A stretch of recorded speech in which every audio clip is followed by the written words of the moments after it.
Hey everyone, so we're gonna do a reverse Google image search. So I have a image here. I might want to find out where I can purchase this.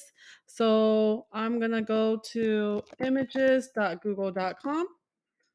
Okay, once I'm here, I'm just going to click on the camera, search by image.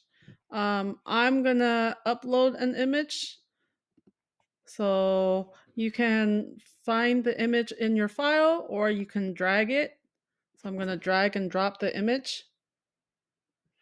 Okay, so once my image has been uploaded, I can look on the list of similar images to see if I can find it on that list.